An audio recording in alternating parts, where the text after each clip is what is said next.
Fuggi dei turisti per la pioggia e le temperature poco confortevoli? Non sembra, almeno stando ai dati sull'affluenza delle presenze diffusi dall'assessorato al turismo della Regione Veneto, che indica un aumento dei visitatori del nostro territorio del 4,7%.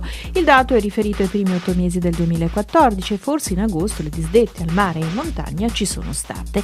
Chi ha abbandonato lettino ed ombrellone però non è rimasto a casa, ma ha puntato alle città d'arte, Verona, Padova e Venezia, che solitamente a Ferragosto non registra il record di turisti. Quest'anno abbiamo avuto un tasso di occupazione delle stanze intorno all'80-85%, che certamente è piuttosto elevato. Detto questo, è evidente che il maltempo non avrà favorito le spiagge, non avrà favorito la montagna, ma la città d'arte è indipendente dalle condizioni meteorologiche, non influiscono i flussi turistici, quindi sicuramente anche quest'estate è stata positiva per Venezia. A Venezia un visitatore su 10 è italiano, gli altri sono cittadini di tutto il mondo che sbarcano in laguna, magari però per una tappa mordi e fuggi.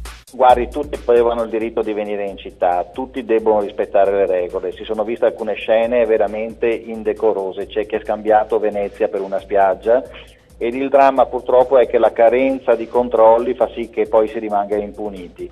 Ecco, noi diciamo che vanno differenziati i flussi, chi vive, chi lavora in città, chi dorme in città come turista ha diritto di entrare a Piazzale Roma nel centro della città, altrimenti il turismo pendolare va fermato sulla gronda lagunare e portato in aree periferiche della città. La bella signora che sorge sulla laguna forse paga lo scotto di uno scandalo che l'ha privata della guida?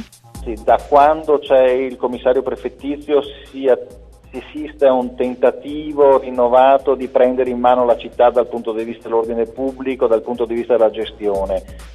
Il problema è stata l'amministrazione precedente, un'assoluta incuria della gestione della città. E la tassa di soggiorno?